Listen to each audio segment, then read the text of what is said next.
प्रभुपाद की जय।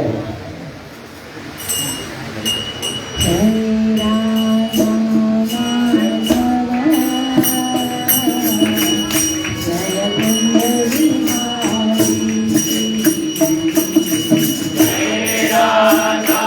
माधव जय कुंज बिहारी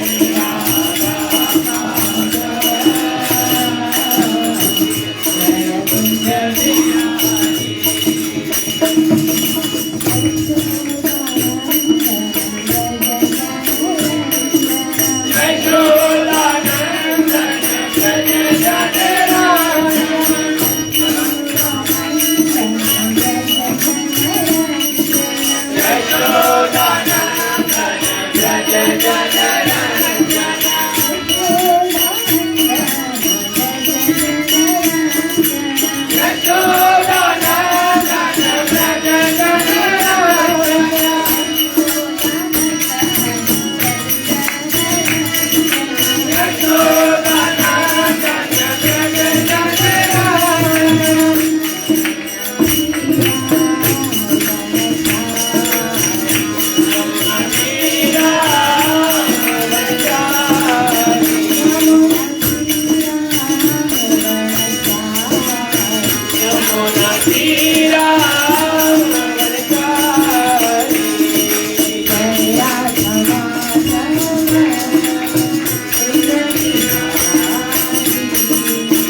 राधा माधव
चिंतन महायज्ञ की, कलि पावन अवतार चैतन्य महाप्रभु की, कलिकाधार हरे कृष्ण महामंत्र की, ग्रंथ राज श्रीमद् भागवत महापुराण की।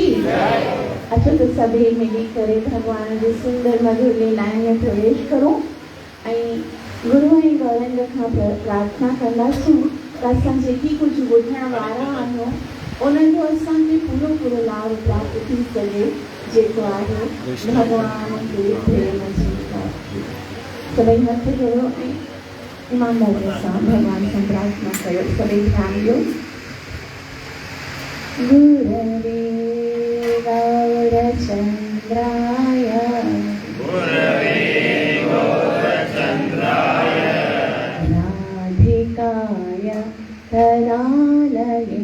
राधिकाय तदालये कृष्णाय कृष्णभक्ताय तद्भक्ताय नमो नमः। नारायणं नमस्कृत्य नरं चैव नरोत्तमं दैवीं सरस्वतीं व्यासं ततो जयमुदीरये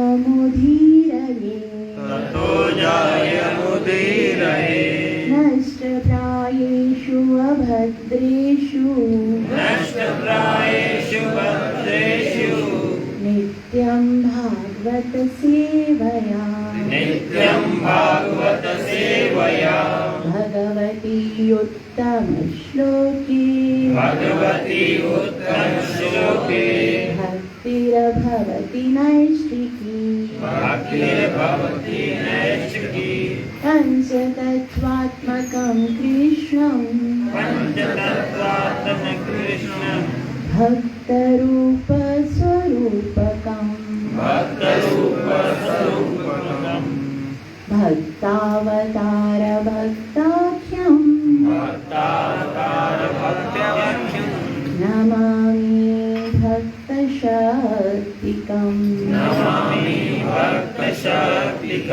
जय श्री कृष्ण चैतन्य प्रभु नित्यानंद श्री अद्वैत गदाधर शिवासदि गौर भक्तवृंद। हरे कृष्ण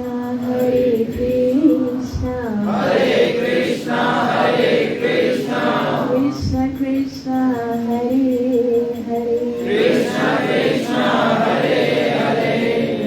राम राम राम हरे हरे। ग्रंथ श्रीमद् भागवतम महापुराण की श्री सुखदेव गोस्वामी महाराज जी की। चवंदा आहिनि जेकी मिसरी हूंदी आहे न उहा हर जगह खां मिठी हूंदी आहे। माना जितां बि खाईंदा न या अॻियां खां खाऊं या पोयां खां खाऊं या कहिड़ी तरह सां त उहा मिठी हूंदी आहे न। त उन ई तरह कृष्ण जी लीला बि हूंदी आहे। जितां खां बि असां ॿुधंदा आहियूं उतां खां ई स्वादिष्ट लॻंदी आहे। त पहिरियों सप्ताह न असां कहिड़ो अध्याय पढ़ियो होसीं? 8वां अध्याय पढ़ियो होसीं जंहिंमें भॻवान जी मृदु भक्षण जी लीला मट्टी खाधाई पोइ लीला ॾेखारियईं। हाणे असां थोरो सो पोयां था वञूं। चैप्टर नंबर 7 असां कंहिं कारण सां न कयो हुयोसीं या स्किप थी वियो। हाणे असां अध्याय 7 में वेंदासीं ऐं भॻवान जी हिकिड़ी सुंदर मधुर लीला जेकी आहे हुनखे अॼु श्रवण कंदासीं। ॾिसो, भगवान श्री कृष्ण जेका 11 वरह नंदगांव में गोकुल में वृंदावन में रहिया आहिनि उन्हनि में भगवान विभिन्न प्रकार जे डिफरेंट असुरनि जो वध कयो आहे। अगरि असुरनि जो वध थिजे त एतिरो सुठो न थो लॻे। वास्तव में असुरनि जो उद्धार कयो आहे। त त ये असुर केर आहिनि?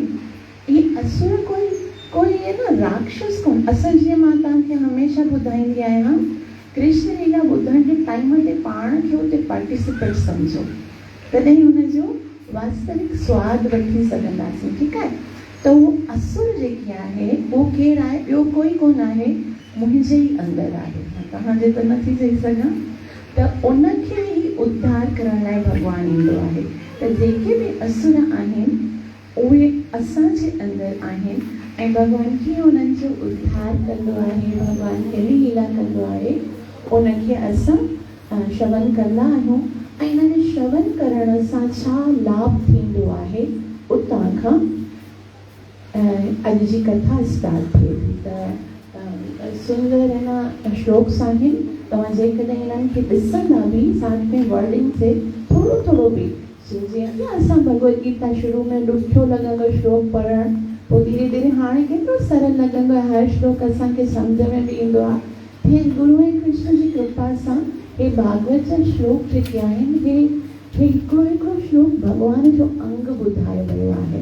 त थोरो असां प्रयास करंदासीं त हिते असांखे सुविधा बि आहे, हिते सुठो न, जेतिरो सुठो आनंद सां असां हिते भागवत ॿुधी रहिया आहियूं न, एतिरो शायदि ई पाकिस्तान में किथे भागवत जो वर्णन थींदो हुजे।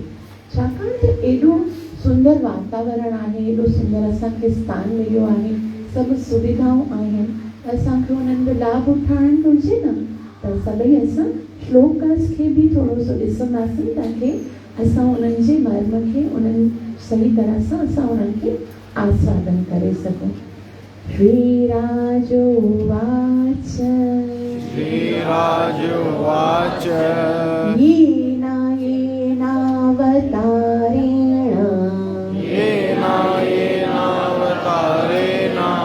भगवान् हरिरीश्वर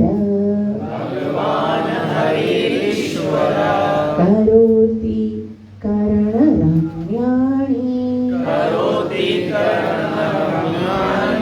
मनोज्ञानि च नः प्रभो।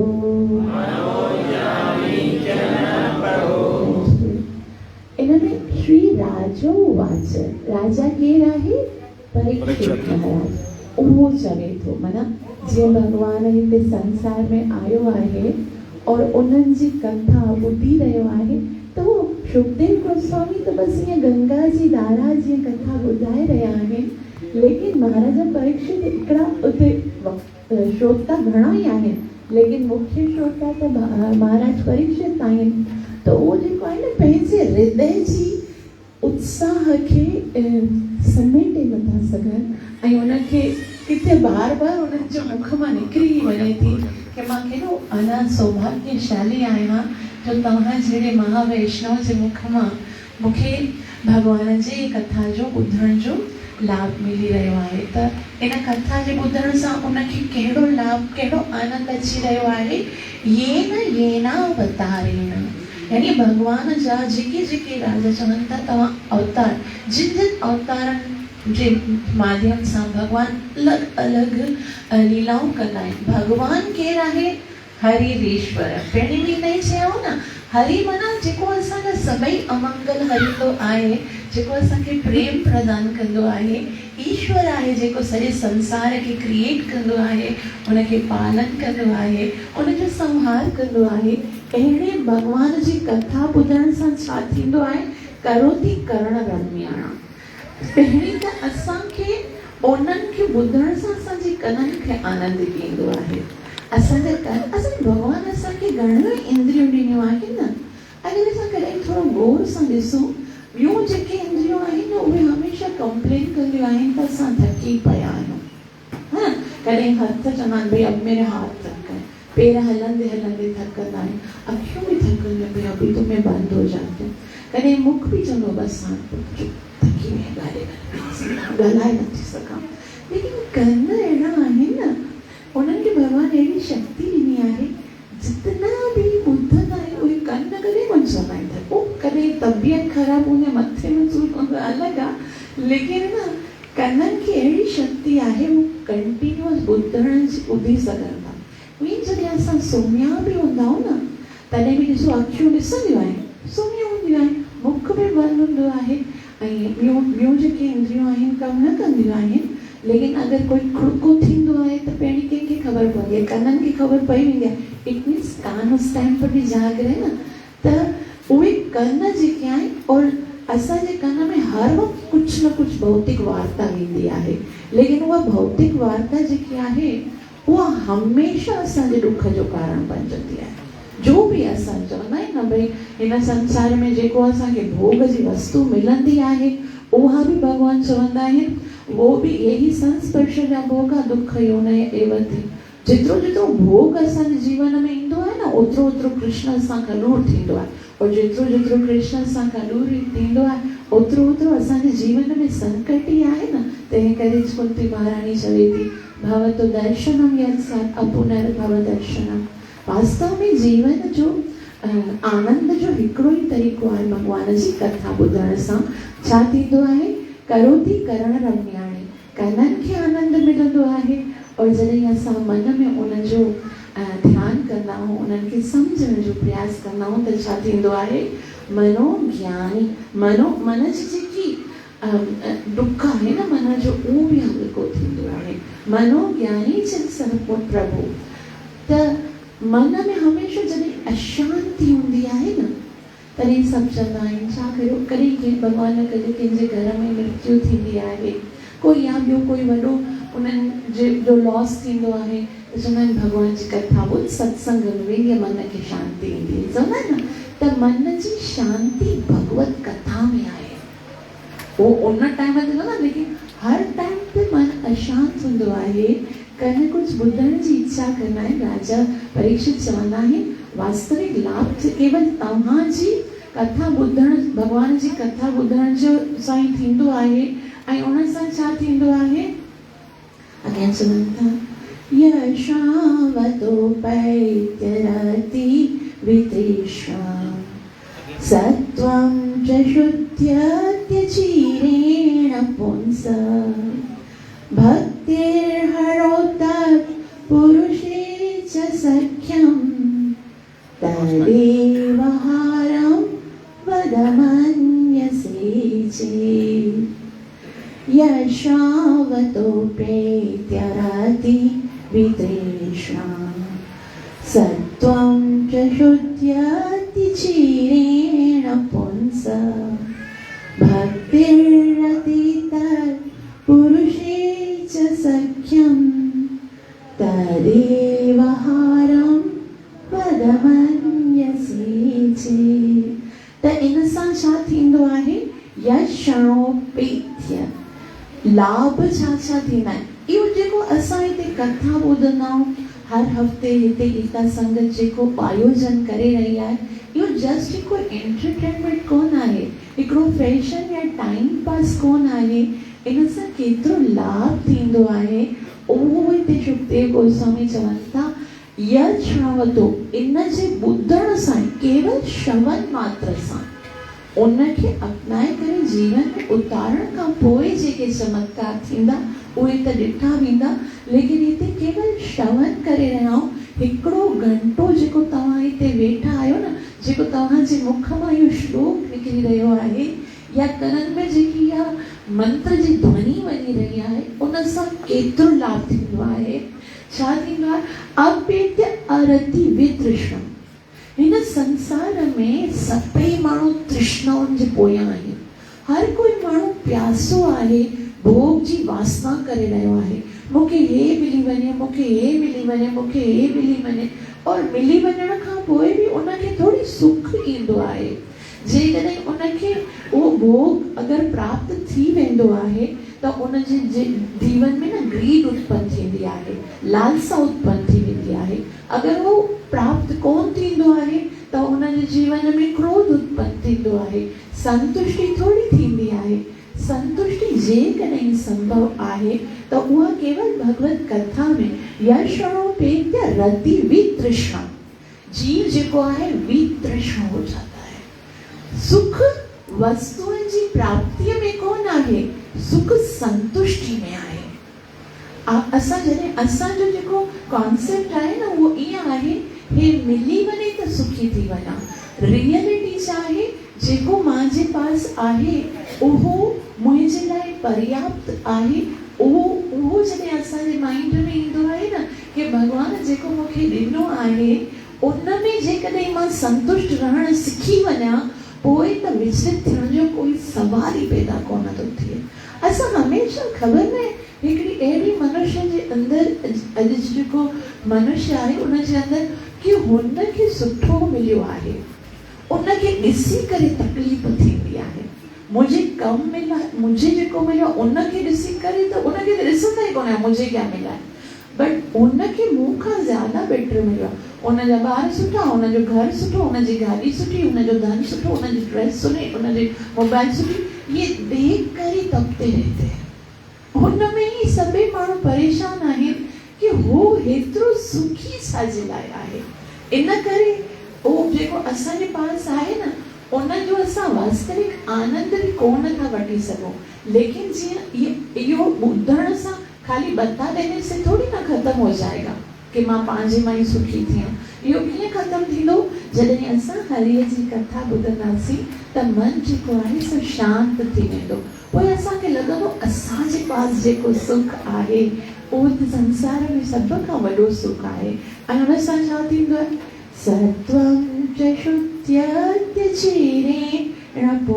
सत्यम, उहो जेको आहे असांजो भॻवान जी कथा जेकी आहे उहा शुद्धित चिरेण असांजे हृदय खे शुद्ध करे छॾींदी आहे, प्योर करे छॾींदी आहे ऐं वास्तविक आनंद थींदो आहे। ऐं हुन सां लाभ कहिड़ो, ॿियो अॻियां लाभ कहिड़ो मिलंदो आहे, ॾाढो सुंदर आहे। चवंदा आहिनि भक्ति हरो तत् पुरुषे च सख्यम, हृदय जे अंदरि भॻवान जी, हरि माना भॻवान जी भक्ति उत्पन्न थींदी आहे।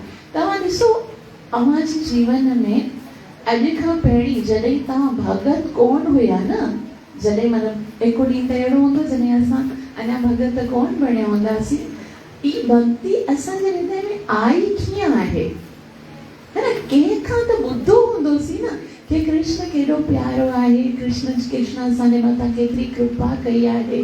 कृष्ण जे विषय में ॿुधंदे ॿुधंदे अॼु असांजे हथ में माला बि अची वई। पहिरीं असांखे एतिरो ईअं लॻंदो कि वीकेंड से असां घुमूं, कुझु वञी करे दोस्तनि जे साथ है न पार्टी करूं। अॼु वरी वीकेंड से सोचींदा आहियूं कि कोई सत्संग रखूं, कोई कीर्तन रखूं, त ये भौतिक आसक्ति ख़त्म होते होते कब माला जप में आ गए न। इहो सिर्फ़ु श्रवण जो कमाल आहे।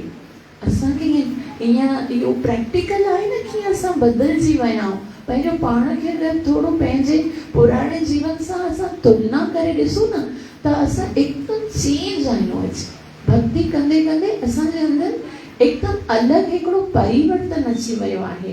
ऐं उन खां गॾु पहिरीं असांखे संसार सुठो लॻंदो हुयो न, लोग जेके असांजा रोल मॉडल्स हूंदा हुआ, कोई हीरो हुजे, कोई न अहिड़ो ॾिसण में सुठो हुजे जो कोई न ईअं लॻंदो। लेकिन पोइ छा वणंदो आहे, भक्तिर् हरि तत् पुरुषे च सख्यम, तत् पुरुषे, हिकु त भॻवानु वणंदो आहे, भॻवान जी भक्ति वणंदी आहे, ऐं तत् पुरुषे, ऐं जेके भॻवान जा भॻत हूंदा आहिनि उहे वणंदा आहिनि, है न? ईअं लॻंदो आहे।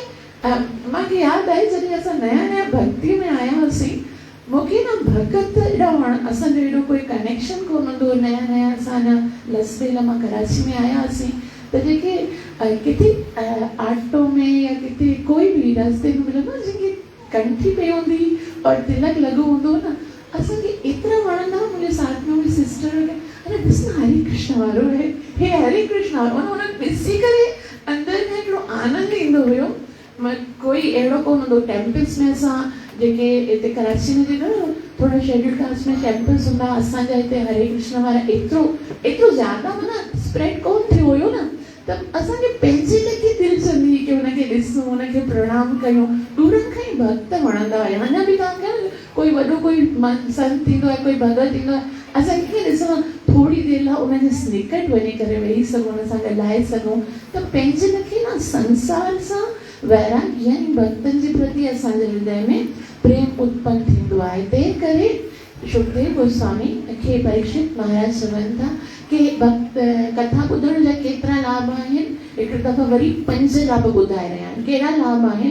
हिकिड़ो त कथा ॿुधण सां असांजी जेकी मन जी तृष्णा आहे सा ख़तम थी वेंदी आहे, मन न शांत थी वेंदो आहे। ऐं ॿियो छा थींदो आहे कि जेकी मन जे अंदरि विविध वासना हूंदी आहे, हे खपे हे खपे हे खपे, उहा असांजी ख़तम थी वेंदी आहे। मतिलबु हृदय जेको आहे सो पवित्र थी वेंदो आहे ऐं भगवान सां प्रेम थी वेंदो आहे, गॾोगॾु भगवान जे भक्तनि सां बि प्रेम थी वेंदो आहे। तंहिं करे शुकदेव गोस्वामीअ खे परीक्षित महाराज चवनि था कि तथान्यदपि कृष्णस्य तोकाचरितमद्भुतं मानुषं लोकमासाद्य तच्चाति मनुरुद्धत तथान्यदपि कृष्णस्य। एतिरा सारा लाभ आहिनि भगवान जी कथा जा, तंहिं करे तोका चरितम अद्भुतम, तोका उन्हनि में बि जेके भगवान जूं बाल लीलाऊं आहिनि न, नंढो आहे कृष्ण, एतिरो विशाल भगवान आहे जेको ॿिनि पेरनि में पूरे पृथ्वी खे मापे वठंदो आहे, जेको नरसिंह बणिजी करे हिरण्यकशिपु जी छाती खे झीरींदो आहे, जेको पंहिंजे दंदनि ते पूरी पृथ्वी खणी सघंदो आहे। उहो लीलाऊं त ठीकु आहिनि, पर जेके उहो ई भगवान जेको आहे उहो नंढो सो बणिजी ईंदो आहे ऐं पंहिंजो बाल लीलाऊं कंदो आहे, उहे त हिकदमि अद्भुत आहिनि, सुपर आहिनि। उहे लीलाउनि जे बारे में मानुषम लोकमासाद्य, जॾहिं मनुष्य जो रूप धारण कंदो आहे त जाति मनोरंजता, उहे जेके आहिनि जेके मनुष्यनि जी तरह उहे अदा कंदा आहिनि। उन जेकॾहिं तव्हां सम्झो था त मां योग्य आहियां, जेकॾहिं मुंहिंजे मथां कृपा करणु चाहियो था, मञसे अगरि तव्हांखे लॻे थो त मूंखे प्लीज़ सुबुह कृपा करे लीलाऊं ॿुधायो, मां उन लीलाउनि खे ॿुधण जे लाइ उत्सुक आहियां। ॾिसो वक्ता जेको आहे न, उन जे अंदरां उत्साह सां कथा तॾहिं निकिरंदी आहे जॾहिं श्रोता जे अंदरि ॿुधण जे लाइ इच्छा हूंदी आहे, लालसा हूंदी आहे। अगरि शुकदेव गोस्वामी शायदि उहे सभई लीलाऊं एतिरियूं डिटेल सां न ॿुधाइनि हा, जेकॾहिं परीक्षित महाराज जे हृदय में एतिरी लालसा न हुजे हा। सूत गोस्वामी केतिरो प्रणाम कनि था कि तव्हांजो कल्याण थिए, तव्हां असांजे लाइ मथां कृपा करण जे लाइ आया आहियो, जो तव्हां असांखे ॿुधाए रहिया आहियो, असां ॿुधण लाइ तड़पी रहिया आहियूं, तव्हां ॿुधायो बसि, असांखे कुझु न करिणो, यज्ञ न करिणो, कुझु न करिणो, बसि। तो असांजे मन में इहा लालसा हुजणु घुरिजे। सनातन गोस्वामी खां चैतन्य महाप्रभु पुछो, तोखे ख़बर आहे भॻवान कीअं प्राप्त थींदो आहे? क्या हिकिड़ी शर्त आहे, तव्हांजे अंदरि हिकिड़ी शइ हूंदी आहे न, भॻवानु मिलंदो आहे। उहा कहिड़ी आहे? तत्रापि लौल्यम एकलो मौल्यम। लौल्यम जो न हिकु लालच हुजे, बसि मुंहिंजी चाहिए, पोइ काॾे वेंदो है न। हिकिड़ी जीअं असांखे कीअं संसार जे लाइ बि लालच हूंदी आहे न, उन में हिकिड़ी ग्रीड हूंदी आहे न, इहे त मुंहिंजी त मां कहिड़ी क़ीमत ते प्राप्त करे रखंदमि। तॾहिं ईअं हूंदो आहे त पोइ उहा शइ असांखे मिली वेंदी आहे, ईअं न की हिन प्रकार मां हुक एंड क्रोक मूंखे प्राप्त करणी आहे। इन तरह सां असांजे मन में हिकिड़ी लालच हूंदी आहे न कृष्ण जी कथा ॿुधण जी, कृष्ण जी सेवा करण जी, पोइ त उहो बेबस थी वेंदो आहे, ज़रूरु असांखे पंहिंजी भक्तीअ में लॻाईंदो आहे। त इहा लालच, इहा लालसा ॾिसी करे हाणे शुकदेव गोस्वामी चवनि था, ॾाढो सुंदर आहे। हाणे लीला प्रारंभ थी रही आहे, प्रवेश कंदासीं लीला में। कदाचिदोत्थानिककोतकाप्लवे जन्मर्षयोगी समवेतयोषिताम् वादित्रगीत द्विजमन्त्रवाचकैश्चकार सूनोरवीशि चरं सती। कदाचित ओथानिक मतलब जीअं ॿारु नंढड़ो हूंदो आहे न, जेसि ताईं हिकिड़े महीने ताईं हूंदो आहे न, तेसि ताईं उहो हिकु सीधो सुम्हंदो आहे। माता हुनखे अगरि थोरो करवट पहिराए करे सुम्हारे सही करे, लेकिन सीधो सुम्हंदो आहे। हिकिड़ो ॾींहुं अहिड़ो हूंदो आहे जॾहिं थोरा ॾींहं थी वेंदा आहिनि, माता जो खीरु पीअण खां पोइ थोरी शक्ति ईंदी आहे न बालक में, पोइ उहो करवट बदलंदो आहे। असांजो सनातन संस्कृति एॾी त स्वीट आहे कि हर हिकु जेको ॿार जी जेकी क्रिया हूंदी आहे उन में असांखे संस्कार करणो हूंदो आहे, कोई न कोई संस्कार। ऐं संस्कार कीअं करणो हूंदो आहे? 16 संस्कार त तव्हां सभिनि नाला ॿुधा हूंदा न, जीअं गर्भदान संस्कार खां वठी करे मृत्यु संस्कार ताईं, अंतिम संस्कार ताईं हूंदा आहिनि। उन ई तरह जीवन में जॾहिं कुझु चेंजिंग ईंदी आहे न, कोई बदलाव ईंदो आहे त पोइ उन जे लाइ संस्कार कयो वेंदो आहे। अॼु भॻवान श्री कृष्ण पहिरियों कमु कयो आहे, माना पैदा थी विया, हाणे पहिरीं त हिन पूतना जो वध थियो, हाणे 7 चैप्टर में छा आहे? पहिरियों कमु कयो अथई, छा कयो अथई? भॻवान ने करवट बदली। हाणे यशोदा मैया, वाह मुंहिंजो बालक त हाणे शक्तिशाली थी वियो आहे, हुनमें त केॾो बल अची वियो। हाणे त छा थियणु घुरिजे? सेलिब्रेशन थियणु घुरिजे न। असां बि कीअं कंदा आहियूं हिन संसार में बि। अॼुकल्ह जेको सेलिब्रेशन थींदो आहे न, उहो वास्तव में मूर्खता आहे। राधा गोविंद महाराज कथा में ॿुधाइनि था कि अॼुकल्ह न हर कोई पंहिंजी जेकी बर्थडे आहे न उहा मल्हाइण जे लाइ केतिरा उत्सुक हूंदा आहिनि। बर्थ मंथ स्टार्ट थींदे हाणे सभु सेलिब्रेशन नाउ, बसि 20 days अञा लेफ्ट, बाक़ी एतिरा ॾींहं रही विया आहिनि, एतिरा ॾींहं। तव्हां पाण हिकिड़ो दफ़ो सोचे ॾिसो कि जॾहिं चयो वियो आहे कि ही संसार त हिकिड़ी जेल जी तरह आहे, असां सभई उन मां क़ैद आहियूं, उन में क़ैद आहियूं, त कोई हिकिड़ो क़ैदी हुजे ऐं उहो सोचे मां हिन जेल में फलाणी तारीख़ ते क़ैद थियो हुयसि, हाणे हिकिड़ो साल पूरो थियो, नाउ लेट्स सेलिब्रेट, है न, हाणे हलो पाण उनखे। छा इहा कोई बुद्धिमानता आहे? उनखे त रोअणु घुरिजे न, हे इहो ई ॾींहुं हुजे भॻवान खां दूर थी करे मां हिन संसार में आयो आहियां। तो असांजो हिन संसार में जन्म वठणु कोई ग्लोरियस कोन आहे, लेकिन हिन संसार में जन्म वठी करे जेकॾहिं असां भक्ति पद ते आया आहियूं, अॻियां अचूं, माना उहो ईअं सेलिब्रेट कंदा आहियूं, पार्टी कंदा आहियूं, ऐं उन्हनि में पार्टियुनि में कोई त हिन नॉन वेजिटेरियन चिकन वग़ैरह यूज़ कंदा आहियूं। उन सां न माना हिकु पेज लिखे पापी, उन में ॿिया पाप विझी करे अञा और बि पंहिंजी पापनि जी वृद्धि। लेकिन अगरि ईअं कजे थो, जीअं यशोदा मैया असांखे ॿुधाए थी कि सेलिब्रेशन कीअं करिणो आहे, त उहे छा था कनि? हाणे इहो ॾींहुं छा थियो? कदाचित उत्थानिक कौतुक आपले, यानी कि उन ॾियां पहिरीं भॻवान खे अभिषेक करायो वेंदो। हाणे भक्त अॻियां वधी करे ॿुधाइनि था कि स्नान जेको आहे न उहो ॾाढो महत्वपूर्ण हूंदो आहे। स्नान करण सां जीव जो तन पवित्र थी वेंदो आहे। हिकिड़ो नियम कॾहिं न आहे तोड़णो, सुबुह जो उथी करे सभ खां पहिरीं स्नान करणो आहे। पहिरीं त इहो रूल हूंदो, हाणे अॼुकल्ह जे ॿारनि खे ख़बर न छा थी वियो आहे। नाइट सूट में ई ब्रेकफास्ट थींदो आहे, नाइट सूट में इवनिंग थींदी आहे, जॾहिं की वञणो हूंदो आहे तॾहिं ई नाइट सूट जो आहे न इहो लहंदो आहे।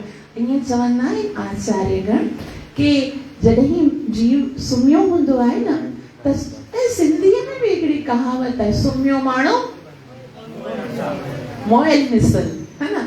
सम्झो उन टाइम ते हिकिड़े तरीक़े सां जीव मृतिक आहे, और उन टाइम ते असांजे अंदरि कोई चेतना न हूंदी आहे, कोई यादगिरी न हूंदी आहे, और असां उथिया आहियूं त माना भॻवान असांखे हिकिड़ो नयो जनमु ॾिनो आहे। जीअं ॿार कीअं पैदा थियो हूंदो आहे, उनखे पहिरीं सनानु कराईंदा आहिनि न, त उन टाइम ते असांखे ज़रूरु सनानु करणु घुरिजे।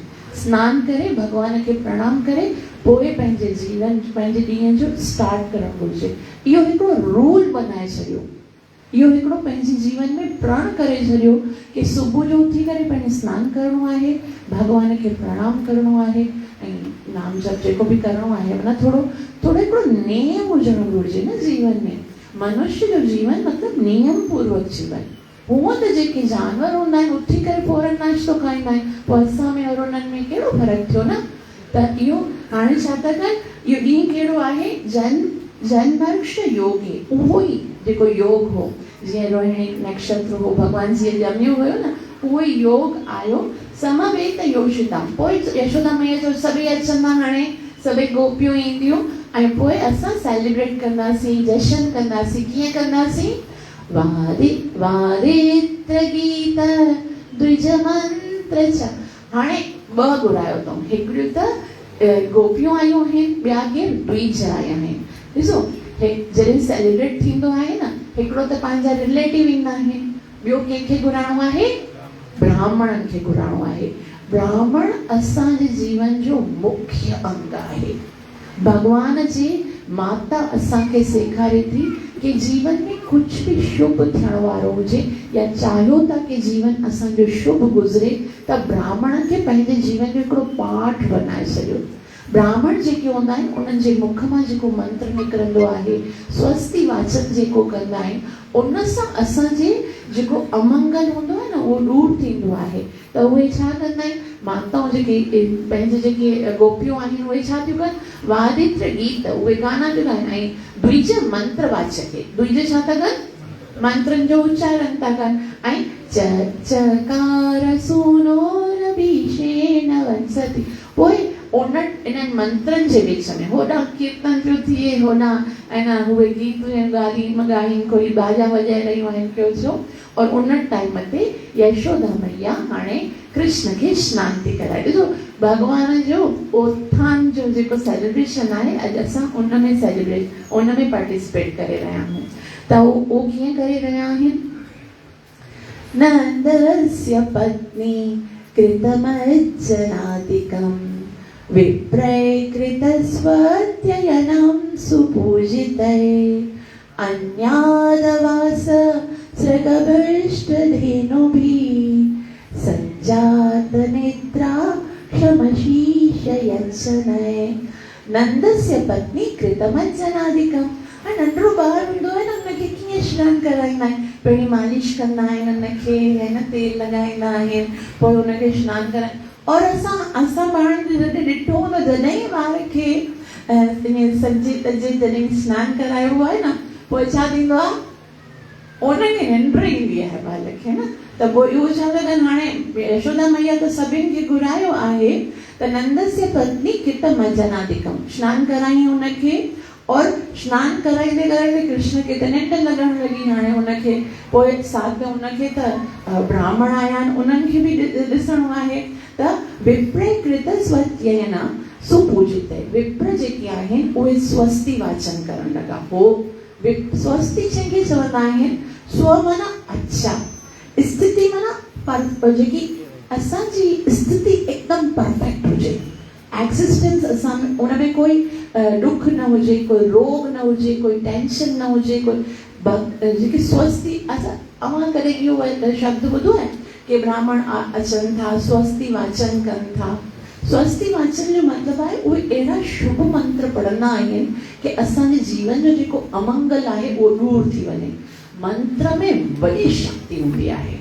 मंत्र जेके अगरि न इहे सुठे तरीक़े सां पढ़िया वञनि, उन सां हर हिकु प्रॉब्लम सॉल्व थींदी आहे। पहिरीं एतिरा सारा डॉक्टर, एतिरो सारियूं दवाइयूं कोन हूंदियूं हुयूं, इहे मंत्रनि सां इलाज कंदा हुया।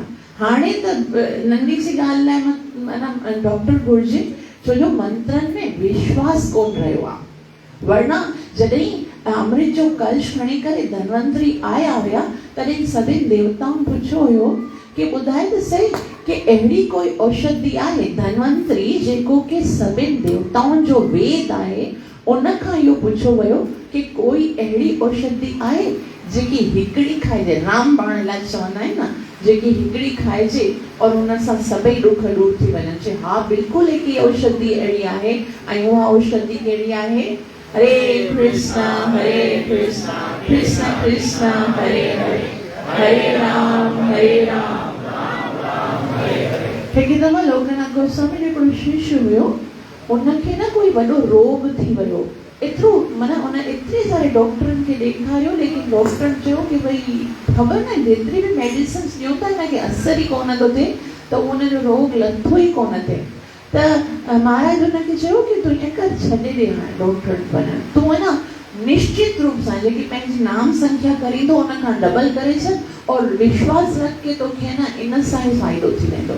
त उन छा कयो, 3 महीना ताईं कहिड़े बि डॉक्टर खे न ॾेखारियो। सभई डॉक्टर ॾेखारे करे थकी पियो, कोई बि डॉक्टर खे न ॾेखारियो, ऐं महामंत्र ते एॾो विश्वास हुयसि कि भॻवान, अरे असां सोचे सघूं था, हे जेको नाम आहे, असांजा जेके सूक्ष्म रोग आहिनि, काम क्रोध लोभ मोह मद मत्सर जेके असांजे हृदय खे साफ़ करे सघे थो, छा असांजे भौतिक शरीर जे रोगनि खे साफ़ नथो करे सघे? उन में एतिरी शक्ति कोन हूंदी? हे नाम सां असां भॻवान खे हेठि आणे सघूं था संसार में। जॾहिं जॾहिं भॻवान आयो आहे नाम पुकारण सां त आयो आहे, पोइ छा हिन नाम में एतिरी शक्ति कोन हूंदी कि असांजे खसी से न भौतिक जगत जे नंढे से दुख खे दूर करे सघे? जॾहिं जॾहिं कोई बि प्रॉब्लम भगत जे मथां ईंदी आहे त नाम जे मथां विश्वास हुजणु घुरिजे। हुन एॾो नाम दृढ़ श्रद्धा सां जप कयो ऐं 3 महीने खां पोइ वरी डॉक्टर खे ॾेखारियईं।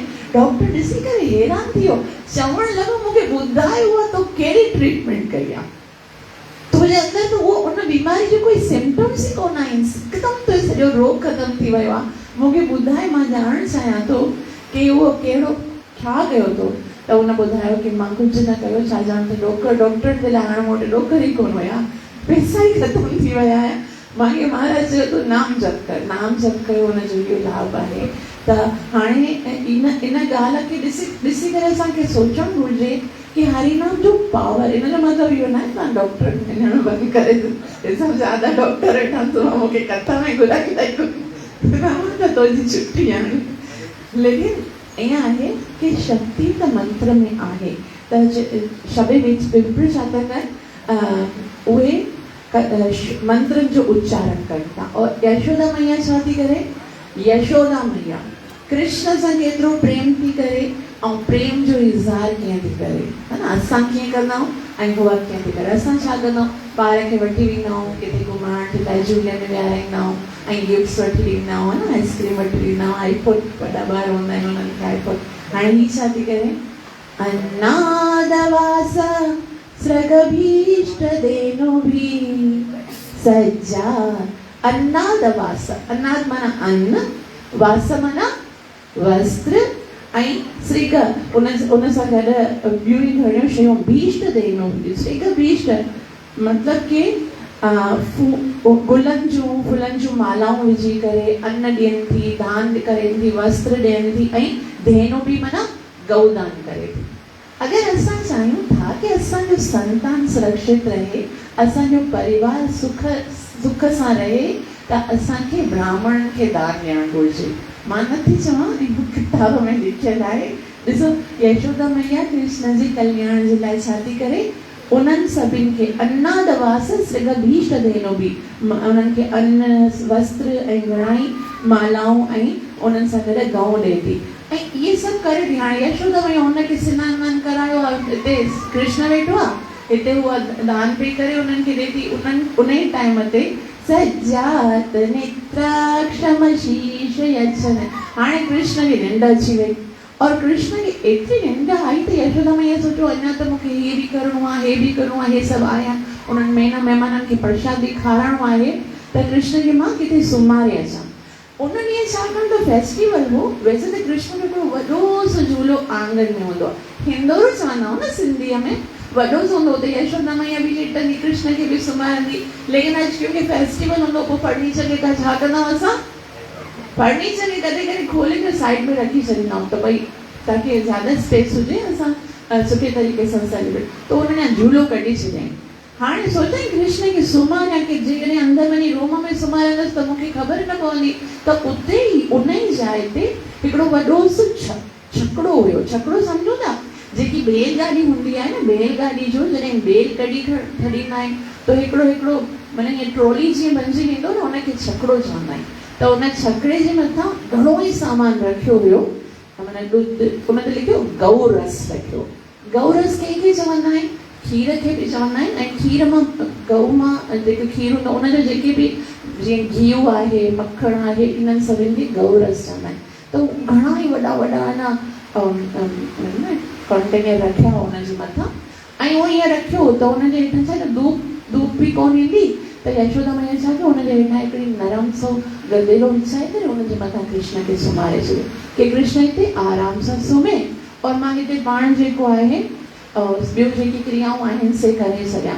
और कृष्ण ॿिया यशोदा मैया कृष्ण खे सुम्हारियो ऐं कुझु ॿिया हिते जेके बाल हुया उन्हनि खे चयूं इहे सुम्हे थो पियो न, तव्हां हिन जो ख़्यालु रखिजो। ईअं चई करे यशोदा मैया हली वई पंहिंजो कमु करण जे लाइ। लेकिन और छा करणु लॻी? सुख्यमना मनस्विनी समागतान् पूजयति व्रजोकस नैवाषाणोद्वै रुदुतं सुतस्य सा रुदस्तनार्थी चरणावदक्षिप।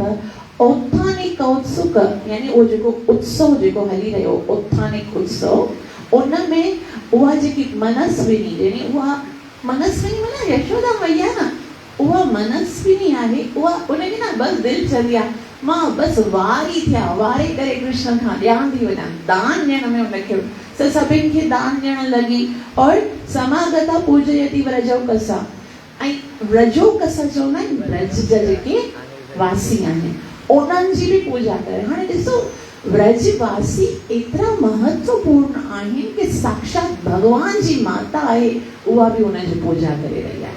हिकिड़ी ॻाल्हि तव्हां ध्यान सां ॿुधजो इहा ॾाढी महत्वपूर्ण आहे। तव्हां जॾहिं बि व्रज में वेंदव न भगवान तव्हांखे अवसर ॾींदो जॾहिं बि व्रज में वञण जो तॾहिं व्रजवासियुनि जो दिलि सां आदर कजो सम्मान कजो भले उहो केर बि हुजे। व्रज में कोई साधारण हुजी को नथो सघे। व्रज में जेको कुत्ता आहिनि जेके सूअर आहिनि न से बि कोई साधारण कोन हूंदा। उते जा तृण लता जेके आहिनि न से बि कोई भगवान जा शुद्ध भगत हूंदा।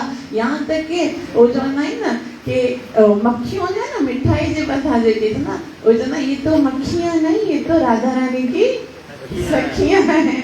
तो वो कोई साधारण कोन हूंदा आहिनि।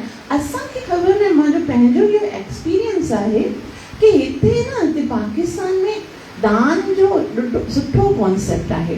कोई भी ब्राह्मण ईंदो आहे उनखे ज़रूर हथ में कोई 1000 ॾींदो आहे कोई 5000 ॾींदो आहे दिलि सां ॾींदा आहिनि।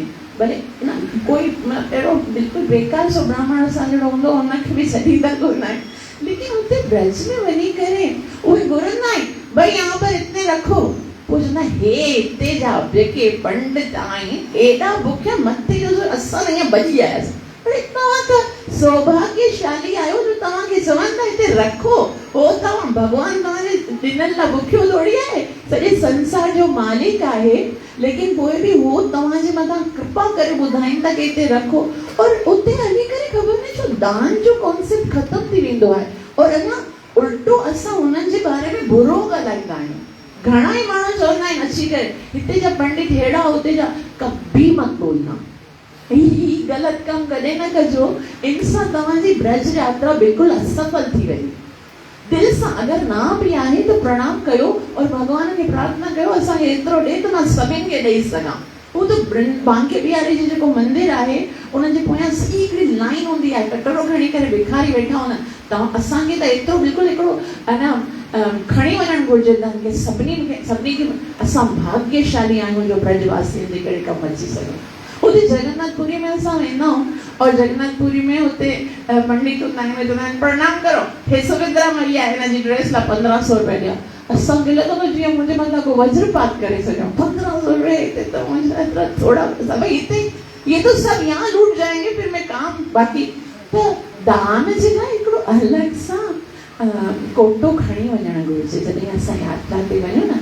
और अगरि न आहे भॻवान न ॾिनो आहे त कोई ॻाल्हि कोन्हे। लेकिन कॾहिं बि ब्रजवासियुनि जे बारे में कॾहिं कुझु न चओ। हो सकता है हमारी परीक्षा हो कॾहिं बि निंदा वैसे तो किसी की नहीं करनी चाहिए लेकिन ब्रजवासियुनि जी त कॾहिं बि न कजो।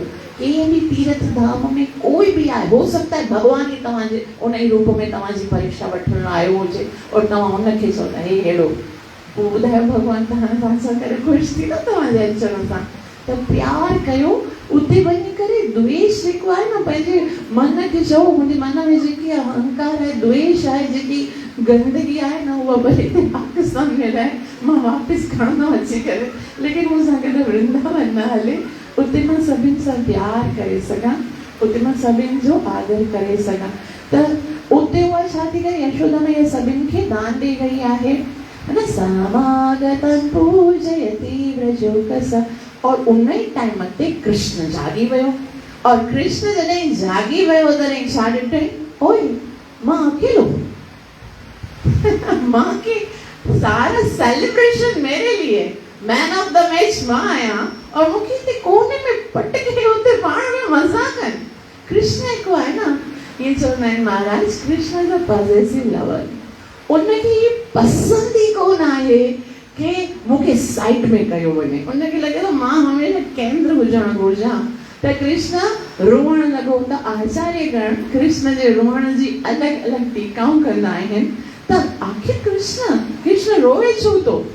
कृष्ण खे रोअण जो कहिड़ो कारण आहे? हिकिड़ो त कोई त आचार्य हिकदमि सिंपल, भई नंढड़ो ॿार आहे, उनखे ॿियो कुझु त करणु अचे ई कोन थो, त उथियो आहे निंड में, मां बि कोन आहे साइड में, बुख बि लॻी हूंदीसि, रोअणु शुरू कयो। ॿियो चई ईअं थोरी आहे। वास्तव में बलदेव विद्याभूषण चवनि था कि असल में जॾहिं कृष्ण जाॻियो और ॾिठा यशोदा मैया छा करे रही आहे, पंहिंजे घर जो कमकार करे रही आहे।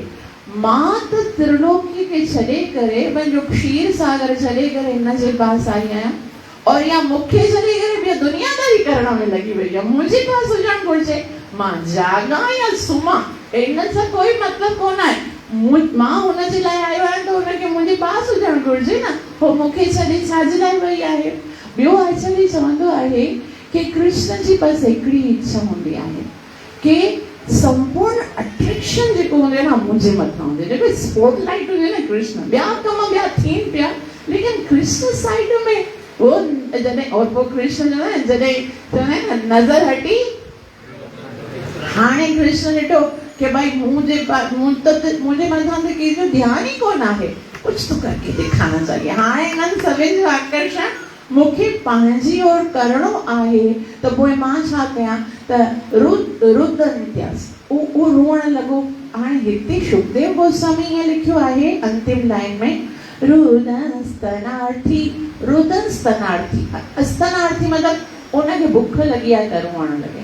हाणे छा हूंदो आहे, ॿार जेको नंढो हूंदो आहे बिल्कुलु, उहो जॾहिं रोईंदो आहे न, जोर सां जॾहिं रोईंदो आहे, जॾहिं हिकदमि तेज़ वारो रोईंदो आहे, पोइ छा थींदो आहे, उन पेर मथे थींदा आहिनि, हथ मथे थींदो आहे, चीखींदो आहे न, उनखे लॻंदो आहे कि कीअं मां ॿियनि खे ॿुधायां कि मां जाॻी वियो आहियां। तो उनजे पास ॿियो त कुझु न हूंदो कोन आहे ज़रियो, त पंहिंजा और कुछ नहीं कर सकता, चल नहीं सकता, तो वो पंहिंजा पेर मथे कंदो आहे न, ज़ोर सां पेर मथे कंदो आहे। चरण दुक्षिप्तता, पेर जॾहिं मथे कयनि आहे कृष्ण और जोर सां उहो रोअण लॻो आहे। ऐं भॻवान हिते ॾिसो, यशोदा मैया कृष्ण सोई कृष्ण को सुम्हारे करे कृष्ण रोई रहियो आहे। हो सकता है चवंदा आहिनि न, मां खे ख़बर पई वेंदी आहे कि बालक जागी वेंदो आहे, हिकिड़ो पंहिंजो हिकु इंटरनली कनेक्शन हूंदो आहे। हो सकता है यशोदा मैया खे ख़बर बि पई हुजे कि कृष्ण जागी रहियो आहे, लेकिन हिते पोइ बि हिकिड़ो आहे न सबक आहे, हिकिड़ो लेसन आहे। आचार्यगण ॿुधाइनि था कि भगवान अगरि रोई रहियो आहे और तूं भक्तनि जी सेवा करे रही आहीं, त पोइ भगवान को रोते रहने दो, तूं पंहिंजे भक्तनि जी सेवा कर, छाकाणि त भगत ख़ुशि थी वेंदा त भगवान पाण ई ख़ुशि थी वेंदो। भगवान को रोने दो। भक्त जी सेवा एतिरी महत्वपूर्ण आहे। यशोदा मैया कृष्ण खे रुआरे करे बि भक्तनि जी सेवा कंदी आहे, पर असांखे लॻंदो आहे कि भक्त जी सेवा असांजे लाइ महत्वपूर्ण कोन आहे। त ईअं जीअं ई ईअं कयाई, कृष्ण मथे रोअण लॻो, पेर मथे कयाई, तॾहिं छा थियो? अदशयन्यस्य शीशो रणोत्प्लक प्रवालमृद्रिं गृहीतं व्यवर्तत विध्वस्तनाना रसकोऽप्यभाजना व्यत्यस्य चक्राक्षविभिन्नकुबला। त इन टाइम ते छा थियो? जीअं ई भगवान श्री कृष्ण पंहिंजो पेर उन चक्रे ते लॻायो आहे, उन टाइम ते, छाकाणि त उन जे मथां घणा सारा कंटेनर रखिया न, खीर जा, ॾुध, घी, एॾा सारा, कुझु सोन जा हुया, कुझु चांदी जा हुया, कुझु मटकीअ जा हुया। त उहे ईअं पेर जो सिर्फ़ु अंगूठो टच थियो आहे कृष्ण जो। अंगूठे जे टच थियण सां आहे त कृष्ण हिकदमि नंढो हो। कुझु आचार्य त चवनि था एतिरो मथे बि अगरि हूंदो आहे चक्रो त पेर हुन ते टच न कंदो, लेकिन भॻवान जेतिरो बि हुजे, नंढो बि हुजे, लेकिन भॻवान त पूर्ण आहे न। उनखे जेकॾहिं हिनखे कटणो हुए, मारणो हुए, त छा थिए? भॻवान जीअं हुनजो पेर स्पर्श थियो आहे, तो वो जेको चक्रो आहे टर्न करे करे करे रोल घुमी करे मथे वियो ऐं वापसि हेठि आयो ऐं सभई जेके हुनजे मथां सभु कुझु रखियल हो विध्वंसनाना रस कुम्य भाजनम, जेके जेके रस रखिया हुआसीं सभु भाजनम भॼी पिया, मटकियूं जेके हुनसे भॼी पियो, रस जेको हो सो वही वियो, जो कुझु त केरु चवंदो भई भॻवान खे ईअं त न करणु घुरिजे, खीर ॾही त केॾा क़ीमती हूंदा आहिनि और भॻवान खे जॾहिं असां चऊं था नंढो बि आहे त कुल सॼी आयसि त पोइ हुन केरण जी कहिड़ी ज़रूरत हुई। त हिते रस चयो वियो आहे न, ॾिस हिते छा लिखियो आहे विध्वंस न रस, रस मतिलबु छा आहे टेस्ट है न। भॻवान सोचे थो कि रसो वैसह, सॼे संसार में सभ खां वॾो रस केरु आहे, मां आहियां, मां ही मधुर आहियां, मां ही रसनि जो राज आहियां और मुंहिंजे मथां हे कहिड़ो रस रखियो वियो आहे, मुझसे ऊपर ये कौन सा रस है, चलो निकालो सारे रस को बाहर, खत्म करो इन्हनि सभिनि को कि हिननि रसनि खे मुंहिंजे मथां रखियो वियो आहे ऐं मूंखे हुनजे हेठां रखियो आहे और मां इन्हनि रसनि जे हेठां असंभव, तंहिं करे इन्हनि सभिनि रसनि खे हाणे ख़तमु थियणु घुरिजे। तॾहिं जेके ब्रजवासी जेके आहिनि तॾहिं मुंहिंजे इन ई तरह असांजे जीवन में भौतिक आनंद तॾहिं ताईं असांखे पंहिंजी ओर आकर्षित कंदो आहे जॾहिं ताईं असां रियल टेस्ट खे न ठाहियो, ही हायर टेस्ट आहे। Shrimad Bhagavad Gita chapter number 2 verse number 59 में भगवान चवनि था विषया विनिवर्तन्ते निराहारस्य हृदयेन रसवर्जम रसोप्यस्य परम दृष्ट्वा निवर्तते। आपको भौतिक जगत में आनंद तभी तक आ सकता है जब तक कृष्ण नाम का रस मिल सका। हिकिड़ो व्यक्ति हुजे, फकीर हुजे, उनजे पास जेकॾहिं सुकी रोटी हुजे न, उनजे पास कल्ह खां कुझु न खाधो त उनखे जो लारी जब सुकी रोटी आहे या थोड़ी तोखे कोई पुष्टि ॾींदी एनर्जी ॾींदी, हुनजे पास खाइण जो सिर्फ़ु हिकिड़ो ई वस्तु आहे, उहो मरण वारो आहे त उहो लाड़ींदो छा, हुजे तो भली अवां जे लाइ इहा इम्पोर्टेंट कोन आहे लेकिन मुंहिंजे लाइ त जीवन आहे। लेकिन वो उन ई फ़क़ीर खे जेकॾहिं तव्हां 56 भोजन जी प्लेट ॾेई छॾियो त उहो छा कंदो, उनखे चवणो पवंदो कि हिन सुकी रोटी लाइ, उहो त पाणे लाड़े छॾींदो। उन ई तरह भौतिक जगत जेको आहे न उहो सुकी रोटी जी तरह आहे। उहो प्रहलाद महाराज चवंदा ही त वो गन्ना है जेको चूस कर फेंक दिया गया है, उनमें कोई रस भी न हूंदो आहे। पुनः पुनः सर्वितम सर्वणानाम, ना जाने केतिरे जन्मनि खां असां हिन भौतिक जगत खे चूसे कुझु बिल्कुलु बेस्वादी करे छॾियो आहे, लेकिन पोइ बि असां चवंदा आहियूं इन मां रस मिले थो, असांखे इन में आनंद अचे थो। उहो तॾहिं ताईं अचे थो जॾहिं ताईं हायर टेस्ट आस्वादन न कयो। हिकु दफ़े कृष्ण कथा जो रस असांखे अची वञे, हिकु दफ़े भक्ति जो रस अची वञे, पोइ संसार बिल्कुलु बेस्वादी लॻंदो आहे। अञा बि जेकॾहिं असांखे संसार सुठो लॻे थो, अञा बि जेकॾहिं भौतिक वस्तु आकर्षित कनि थियूं, अञा बि जेकॾहिं संसारी वार्ता असांखे सुठी लॻे थी त उनजो सिर्फ़ु हिकिड़ो ई कारण आहे, अञा ताईं हायर टेस्ट जो आस्वादन थियो कोन आहे सही तरह सां। हिकु दफ़ा जेकॾहिं असांखे भगवत और भागवत जी आनंद जी ख़बर पई वञे न, कोई संसार मिठो लॻंदो ई कोन, उनमें मिठास आहे ई कोन आहे, उहा असांजी ग़लती आहे। उहो त श्रील प्रभुपाद जी चवनि था जीअं हिकिड़ो ऊठ हूंदो आहे न, ऊठ जॾहिं जंगल में वेंदो आहे कांटे वारी झाड़ियुनि खे खाईंदो आहे त कांटा जॾहिं चॿाड़ींदो आहे त उनजे मसूड़नि मां ब्लड निकिरंदो आहे। उहो ब्लड जॾहिं उनजे मुख में वेंदो आहे त उनखे थोरो टेस्ट ईंदो आहे। वास्तव में जेको टेस्ट हो कांटेदार झाड़ियुनि में कोन हुयो, छेजो हुयो पंहिंजे ई ब्लड जो। अॼु असांखे जेको बि भौतिक जगत में आनंद मिली रहियो आहे उहो असांजे खून पसीने जो आनंद आहे, असां सम्झंदा संसार जो आहे। वो ऊठ जेको आहे उहो ग़लती सां सोचे रहियो आहे कि ही मूंखे झाड़ियुनि मां आनंद मिली रहियो आहे। उन ई तरह असां बि ग़लती सां सोचे रहिया आहियूं कि आनंद मूंखे भौतिक जगत मां, भौतिक जगत जेको तव्हांखे नोचे नोचे करे जेको तव्हांजो खून पसीनो कढंदो आहे न, और उन सां ई आनंद अचे थो, असांखे लॻे थो ग़लती सां। पोइ बाद में जॾहिं हुनजा छिला हुआ मसूर जन में उन्हनि में पेन थींदो आहे न, पोइ उनखे ख़बर पवंदो आहे कि मैंने कितनी बड़ी गलती कर दी। उन ई तरह सां जॾहिं असां भक्ति में वेंदा आहियूं पोइ असांखे यादि ईंदो कि केतिरो सॼो जीवन असां इन तरीक़े सां बर्बाद करे छॾियोसीं। पहिरीं आयासीं भक्तीअ में त अॼु ताईं असां भॻवान खे प्राप्त करे छॾियो हुजे। त इन ई तरह सां अॻियां वरी छा थो थिए कि भॻवान उहे सभई शयूं जेके हुयूं सो केरे छॾीनि था ऐं यशोदा मैया जेकी आहे उन्हनि सभिनि जॾहिं ॿियनि स्त्रियुनि ॾिठो दृष्ट्वा यशोदा प्रमुखा वजस्त्रिया, यशोदा मैया ॾिठो ऐं ॿियनि स्त्रियुनि ॾिठो औत्थकिने कर्मणि या समागिता, जेके हुते उत्थान प्रोग्राम में आयूं हुयूं उहे सभई हैरान थियण लॻियूं कि इहो आहे छो। नंदादयश्च अद्भुतम दर्शन खुला, नंद बाबा भी अद्भुत दर्शन ॾिसी करे हैरान थियो। सभई सोचण लॻा ये हुआ कैसे। हाणे तव्हां सोचो हिकिड़ो वॾो सो ट्रक हुजे, उनखे तव्हां पार्किंग में बीहारे छॾो और पार्किंग में बीहारण खां पोइ कोई बि उनखे हिलाए न और वो फौरन सां गोल गोल गोल घुमी थी करे उते वो वापसि अची फिरी पए त तव्हांखे आश्चर्य कोन लॻंदो आख़िर हिन हेॾे वॾे मज़बूत हेॾे वॾे भारी ट्रक गिरायो कंहिं, कोई तो हुन सां टच थियो कोन आहे, बिल्कुलु बैलेंस्ड आहे, त पोइ उहो कीअं गिरो। त सभई आश्चर्यमय थी विया ऐं उन सां गॾु उहे आश्चर्यमय थी करे सोचण लॻा कथम स्वयं वै शकटम विपर, आख़िर इहो पंहिंजे लेखे कीअं थो किरी सघे। इहो शकट आहे पंहिंजे लेखे त न किरियो हूंदो, त शायदि ईअं लॻे थो कुझु जेके बालक हुते हुआ उन्हनि सोचो कि रुद्धा तनेना पदे क्षिप्त ते कि हीउ जेको कृष्ण आहे उहो उन रोतो हुयो। जेके बालक न मां चयो बीहारे वई उनखे ॾिसजो रोए उथी तो ॿुधाइजो, उन्हनि चयो हिते रोई रहियो हो और रोईंदे रोईंदे जॾहिं उन शकट खे पेर लॻायो त उहो शकट किरी पियो। तॾहिं इन ॻाल्हि ते बताओ विश्वास करण जी ॻाल्हि आहे। विश्वास थी कीअं थो सघे कि हिकिड़ो नंढो सो बालक, वहां पर तो कोई कृष्ण को भगवान नहीं सोचता है।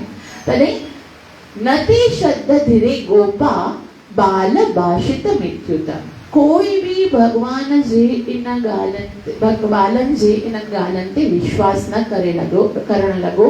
अप्रमेयम बलम तस्य बालकस्य न ते विदु, हिकिड़े नंढड़े से बालक जे अंदर एतिरी शक्ति भला काथे थी अची सघे। ईअं संभव ई कोन आहे कि कृष्ण जे कारण इहो किरियो हुजे। त हिते शुकदेव गोस्वामी जेके आहिनि उहे चवनि था कि जॾहिं भगत ॿुधाईंदा आहिनि कि कृष्ण जे अंदर एतिरी शक्ति आहे, कृष्ण हीअं कंदो आहे, कृष्ण त जेके माया मूर्ख जेके व्यक्ति हूंदा आहिनि उहे बि स्वीकार न कंदा आहिनि। उहे चवंदा आहिनि न तव्हां सिर्फ़ु ॻाल्हियूं कंदव, भॻवान कृष्ण भॻवान कीअं थो थी सघे, हुनजे अंदर एक भजन जो भॻवान श्री कृष्ण चवनि था कि मां जॾहिं मनुष्य रूप में ईंदो आहियां त माण्हू छा कंदा आहिनि, मुंहिंजो उपहास कंदा आहिनि।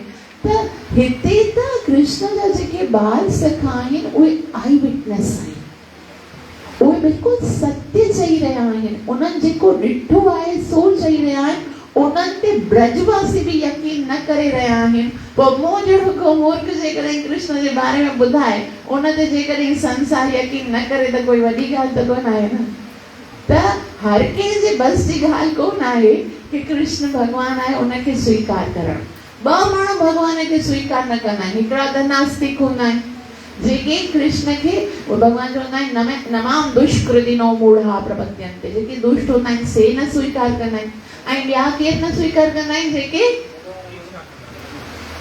इच्छा कंदा आहिनि, हिकिड़ा दुष्ट हूंदा नास्तिक हूंदा उहे न कंदा। ॿिया केर न कंदा आहिनि जेके ब्रजवासी छाजे करे न स्वीकार कंदा आहिनि, उहे इन करे स्वीकार न कंदा आहिनि कि उहे बस समझंदा आहिनि ये तो हमारा छोटा लाला है। हू प्यार जे करे स्वीकार न कंदा आहिनि, हू ईर्ष्या जे करे स्वीकार न कंदा आहिनि। त असां बि जेकॾहिं कृष्ण खे पंहिंजो लाला सोचूं, प्यार करे सोचूं था कि न हू तो असांजो प्यारो आहे, ऐं त पोइ हिकिड़ो ब्रजवासियुनि जो भाव ईंदो आहे। जॾहिं असां सोचंदा आहियूं उसको खिलाएगा कौन, उन कृष्ण अकेलो वेठो आहे, उनखे खाराइणो आहे, उनखे ड्रेसिंग कराइणी आहे, इहो जॾहिं भाव ईंदो आहे त पोइ हिकिड़ो प्यार जो भाव हूंदो आहे। लेकिन हू ईर्ष्या कंदा आहिनि कि कृष्ण खे कृष्ण भॻवान नथो थी सघे, त उन्हनि खे कंहिंखे बि विश्वास न आयो उन में। ऐं पोइ वरी यशोदा मैया सां सोचण लॻी, यशोदा मैया सोचण लॻी कि शायदि कोई ग्रह न लॻी वियो हुजे, कोई वाह आयो हूंदो मुंहिंजे पुट खे एॾो ज़ोर सां रोए थो पियो ऐं इन कारण यशोदा मैया उनखे वरी खणे थी, वरी छा थी करे, वरी जेके ब्राह्मण अञा ताईं वेठा आहिनि उन्हनि खे वरी चए थी स्वस्ति वाचन करो। यशोदा मैया वरी उन्हनि जो स्वस्ति वाचन कराए थी ऐं उन खां पोइ वरी जेके बि गोप ग्वाल हूंदा आहिनि त उहे ॾिसनि था कि एतिरो सारो हिते ॾूध खीर सभु किरियो आहे, उनखे सभई सेटिंग कराइनि था ऐं चवनि था पूर्ववत्थापितं गोपैः लभिं सपरिषद्दमा विप्राहुत्वार्चया चक्रू ददक्षत कुशंभुजा। ऐं पोइ वापसि ब्राह्मण खे घुरायो वियो। ॾिसो ब्राह्मण जो हिते एतिरो महत्व ॿुधायो वियो आहे कि पहिरीं ख़ुशीअ में ब्राह्मण खे घुरायो, पोइ यशोदा मैया वरी ब्राह्मण खां स्वस्ति वाचन करायो ऐं पोइ वापसि हिन ब्राह्मण खे ॿुधायो वियो कि तव्हीं वरी अची करे, नंद बाबा वरी ब्राह्मण खे चयो कि तव्हीं स्वस्ति वाचन कयो। और हिते आचार्यगण ॿुधाइनि था कि अॼु भली असां इहो सभु नथा करे सघूं, असांजे लाइ अगरि इहो प्रैक्टिकल कोन आहे त पोइ कीअं करणु घुरिजे कि कोई बि सुठो असांजे घर में कोई बि पर्व अचे थो, जीअं ॿारनि जी बर्थडे आहे, कोई बि अगरि संस्कार आहे त पोइ कुझु भगत घुराए करे असां हरि नाम संकीर्तन त कराए सघूं था। हरे कृष्ण कृष्ण कृष्ण हरे हरे, हरे राम राम राम हरे हरे। त असांखे पंहिंजे जीवन जो हिकिड़ो अंग बनाए छॾणु घुरिजे कि असां जॾहिं बि जीवन में कोई प्रॉब्लम ईंदी, कोई संकट ईंदो त असांखे उन में भगवान जे पवित्र नाम जो संकीर्तन करणो आहे। इहो ई सभिनी खां वॾो यज्ञ आहे, इहो ई सभिनी खां वॾी तपस्या आहे, इहो ई असांखे पंहिंजे जीवन में कलयुग जे लाइ हिकिड़ो इहो ई सभ खां वॾो प्रैक्टिकल भक्ति आहे जेकी असां हर सूरत में कराए सघूं था। तव्हां सभिनी जा लख थोड़ा जो एतिरो प्रेम सां ॿुधो अथव। हिकिड़ो क्वेश्चन आहे अंत में कि आख़िर इहो शक्तासुर हुयो केरु? जीअं मां शुरू में चयो हुयो कि जेके बि राक्षस हूंदा आहिनि उहे वास्तव में केरु आहिनि? असांजे मन जे अंदरि जी कोई वृत्ति आहे। त इहो शक्तासुर केरु आहे जेको हुते आयो आहे? त हर कंहिं जे मन में असां सभिनि जेको बि असां कार्य कंदा आहियूं त असांजे मन में छा हूंदो आहे कि मां खणी वेठो आहियां इहो बोझ, है न? शकट जे मथां जेको बोझ हुयो न उनखे लॻो थे कि मां इन जो बोझ खणी वेठो आहियां, इहो जेको वज़न आहे सो मां पंहिंजे मथां खणी वेठो आहियां। उन ई तरह संसार में असां जेके बि आहियूं, कोई पति आहे, कोई पत्नी आहे, कोई संतान आहे, असांखे लॻे थो कि हिन संसार जी ये जेको मुंहिंजो कार्य आहे न उहो सिर्फ़ु मां करे सघां थो, मां न हुजां त छा थिए। कॾहिं कॾहिं असांखे ईअं न लॻंदो आहे कि मां न हुजां त संसार जो छा थिए, सब कुछ मां ही करे रहियो। हालांकि करे सब कुछ भगवान थो, लेकिन पोइ बि असांजे अंदरि ना जाने कहिड़ो अहिड़ो हिकिड़ो भाव आहे कि हर कंहिंखे ईअं लॻंदो आहे मां न हुजां त दुनिया उजड़ी वञे। अहिड़ा कहिड़ा ई पहिरीं बि थी गुज़रा आहिनि जंहिं सोचियो हूंदो कि मां न हुजां त संसार जो छा थींदो। अॼु उहे या त चिता में जलिजी विया या क़बरनि में घुसी विया, लेकिन पोइ बि संसार हली रहियो आहे और उन खां बि सुठे तरीक़े सां हली रहियो आहे। त मूं जहिड़ा कीड़ा मकोड़ा न हूंदा न त पोइ बि संसार उन ई तरह सां सुठे तरीक़े सां हलंदो। लेकिन असांखे छा आहे, ईअं लॻे थो कि बसि असां ई करे रहिया आहियूं। त हिन कथा सां असांखे छा सिखणो आहे कि असांखे भगवान जो आश्रित थियणो आहे।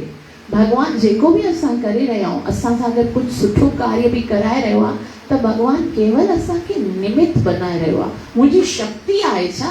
मुंहिंजे अंदरि कोई योग्यता कोन्हे। अगरि तव्हां आम टाइम ते मूंसां ॻाल्हायो त मूंखे 4 अखर वर्ड्स ॻाल्हाइण बि कोन था अचनि और मां हिते भागवतम पढ़ी रही आहियां। मुंहिंजे अंदरि कोई शक्ति कोन आहे। ही त भगवान जी कृपा आहे। जेको कमु भगवान जेको सेवा ॾींदो आहे उहो ई पाण कंदो आहे। असां केवल निमित्त आहियूं। हिते असां जेको एतिरो सुंदर मंदिर बनाइण जो जेको प्लानिंग करे रहिया आहियूं, असांजी शक्ति आहे। माण्हू पूरी ज़िंदगी गुज़ारे छॾींदा आहिनि, पंहिंजे लाइ 2 कमरे जो घर न वठी सघंदा आहिनि। असां हेतिरी वॾी मंदिर जी योजना बनाए रहिया आहियूं। इहो असांजी शक्ति कोन आहे, ही त भगवान जी प्लानिंग आहे और भगवान असांखे केवल निमित्त बनाईंदो आहे। तंहिं करे असांजो सभिनि जो कर्तव्य छा आहे कि असां आश्रित रहूं और इन ॻाल्हि खे स्वीकार कयूं कि भगवान ई करे रहियो आहे। पर आश्रित रहण जेको आहे, शरणागति जेकी आहे, उहा एतिरी सुंदर कंडीशन आहे जीव जी कि उनमें असांजे मथां कोई टेंशन न हूंदी आहे। जॾहिं असां सोचींदा आहियूं न कि मां करे रहियो आहियां, पोइ टेंशन शुरू थी वेंदी आहे। तव्हां ॾिसो हिकिड़ो नंढड़ो सो ॿारु हूंदो आहे, उनखे कोई टेंशन हूंदी कोन आहे, बुख लॻंदी अथसि मां पाण खाराईंदी अथसि, ऐं कुझु गीलो कंदो आहे मां साफ़ कंदी अथसि, उनखे कोई बि टेंशन थींदी आहे, सॼी टेंशन उनखे ख़ाली रोअणो आहे बसि। और सभु कमु केरु कंदा आहिनि? माता पिता, सभु पाणे थी वेंदो आहे। उन ई तरह तव्हांखे कोई टेंशन वठण जी ज़रूरत कोन आहे, बसि पुकारणो आहे। कृष्ण हरे कृष्ण कृष्ण कृष्ण हरे हरे, हरे राम राम राम हरे हरे। सूरदास जी हिकिड़ी सुंदर ॾाढो भॼन ॻायो आहे, जंहिंमें सूरदास जी चवनि था, हो करो ए जी अज्ञानता, शकट नो भारे जे शाण जा। कि हिकिड़ो शकट हुजे, उनजे मथां घणो ई सामान आहे, उहो जेको बेलगाड़ी हूंदी आहे न, बेलगाड़ी जे मथां घणो ई भार रखियल आहे, ऐं उहा बेलगाड़ी बेल खींचे रहिया आहिनि, ऐं उनजे हेठां हिकिड़ो कुतो वेठो आहे, ऐं कुतो बि उन सां गॾु वञे थो पियो, और उहो सोचे थो कि मां हिन बेलगाड़ी जो सॼो वज़न खणियो आहे। असांखे पाण खां पुछणो आहे, कहीं असांजी बि अहिड़ी त मनोवृत्ति न थी वई आहे कि करण वारो सभु भॻवानु आहे, और असां सोचूं था या असांजे बग़ैर न त इहे कमु थिए कोन, मां केॾो महान आहियां जो मां सभु कुझु करे रहियो आहियां। असांखे इन भाव खां पाण खे दूर करणो आहे। भॻवानु न त हिकिड़ी लत हणंदो न सभई ख़तमु करे सघे थो, जीअं हींअर हिकिड़ी लत सां सॼी आहे न जेके शकट हुयो उनखे तोड़े करे सभई भांडा फोड़े। तूं केरु आहीं करण वारो? मां करण वारो आहियां, मां वेठो आहियां, और तूं पंहिंजो पाण खे सम्झी थो। और इहो ई आहे हिन सां लेसन कि असांखे हमेशह भॻवान जो आश्रित सम्झणो आहे, पाण में कोई अहंकार न रखणो आहे। शरणागति सिर्फ़ु इन करे न थी सघंदी आहे छाकाणि त असां में अहंकार हूंदो आहे। और आचार्य गण ॿुधाइनि था कि इहो जेको शक्तासुर आहे उहो वास्तव में केरु आहे, माना उन पुनर्जन्म जे बारे में बि ॿुधाइनि था कि उहो केरु आहे। उहो हिरण्याक्ष जेको हुयो, ॿ भाइर आहिनि न, हिरण्याक्ष ऐं हिरण्यकशिपु। ऐं तव्हां सभिनि खे एडवांस में बधाई आहे कि 15 तारीख़ ते नरसिंहदेव भॻवान जो प्राकट्य दिवस आहे, ऐं कराची में हिकिड़ो नरसिंह भॻवान जो प्राचीन टेम्पल आहे। उते 200 साल या उनखां बि पुराणो हिकिड़ो नरसिंह मंदिर आहे। उते हिकिड़ो भव्य सेलिब्रेशन कयो वेंदो आहे। नरसिंहदेव भॻवान जो अभिषेक थींदो आहे, भॻवान जो उते पूरो ॾींहुं कीर्तन हूंदो आहे, यज्ञ हूंदो आहे। त तव्हां सभिनि सां प्रार्थना ई असांजो पर्सनल आहे कि जॾहिं कोई बि प्रॉब्लम हूंदी आहे, भौतिक जगत जो कोई बि कष्ट हूंदो आहे, कोई बि अहिड़ो असांजे जीवन में संकट अचे जेको लॻे कि हिन जो उपाय कोन आहे, तव्हां जेकॾहिं नरसिंह मंदिर में अची करे परिक्रमा कंदा आहियो त उहो संकट दूर थी वेंदो आहे। ॾाढो चमत्कारी ऐं करिश्मे वारो मंदिर आहे। त उते सेलिब्रेशन आहे, तव्हां सभई अचो बि। और अगरि जेकॾहिं उन सेवा में कोई अव्हां योगदान करणु चाहियो, कोई कॉन्ट्रीब्यूशन करणु चाहियो त तव्हां उहो बि करे सघो था, ताकी असां उन मंदिर जे हिन फेस्टिवल खे और बि सुठी तरीक़े सां मल्हाए सघूं। त ही केरु हुयो राक्षस? हिरण्याकशिपु जो जेको भाउ हुयो, हिरण्याक्ष, जंहिंखे भॻवान वराह रूप धारण करे जंहिंजो वध कयो हुयो, उनजो पुटु हुयो। उनजो असल में नालो हो उत्कच। छा नालो हुयो? उत्कच। ऐं उनखे पंहिंजे शरीर जे बल ते एॾो त अभिमान हुयो कि हिकिड़े दफ़ा लोमश ऋषि जेको हुयो सो तपस्या करे रहियो हो। लोमश ऋषि तपस्या करे रहियो, हुन छा कयो कि हो पंहिंजे शरीर सां एतिरा वॾा वृक्ष हुया उनखे रगड़े करे उनखे केरणु लॻो, वृक्षनि खे ईअं विध्वंस करणु लॻो। त लोमश ऋषि चवणु लॻो कि तूं पागल त कोन आहीं, अननेसेसरी इन्हनि सभिनि वृक्षनि खे छो थो ख़राबु करीं तूं? त उनखे चई, ॾिस तव्हां जहिड़ा योगी सॼी ज़िंदगी खाली तपस्या कंदा आहिनि, उन्हनि जे अंदरि कोई शक्तिशाली हूंदा ई कोन आहिनि। असां ॾिसो कीअं हिकिड़े चुटकी में वृक्ष बि करे सघूं था। मां तोखे ॿुधायां थो, वास्तव में योगी जन जेके हूंदा आहिनि न, उन्हनि सां गॾु जेके संत हूंदा आहिनि सां पंगो न करणु घुरिजे। त उन्हनि छा कयो, चई तोखे वॾो अहंकार आहे न पंहिंजे शरीर ते, मां तोखे श्राप तो ॾियां तुंहिंजो शरीर गायब थी वञे।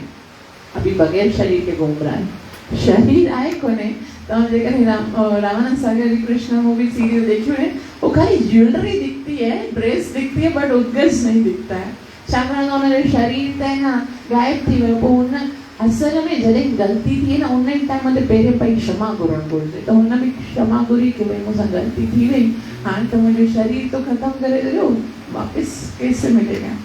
त हुन चयो कि जॾहिं द्वापर युग में भगवान श्री कृष्ण ईंदा और उन्हनि जे चरण जो स्पर्श जेकॾहिं तोखे थींदो त तोखे वरी पुनः पंहिंजो वास्तविक स्वरूप प्राप्त थींदो। त उहो उन ॾींहं खां उन ॾींहं जी प्रतीक्षा करे रहियो हो कि कॾहिं मूंखे भॻवान जे चरण जो स्पर्श मिले। त उन शकट जे अंदरि उहो जेको उत्कर्ष हुयो, उनखे शक्तासुर बि चवंदा आहिनि, उहो अची करे वेही रहियो हो। और जीअं ई भॻवान जे चरण जे स्पर्श उनखे थियो तॾहिं हुनजो उद्धार थियो। बोल श्री कृष्ण कन्हैया लाल की। ग्रंथ श्रीमद् भागवतम महापुराण।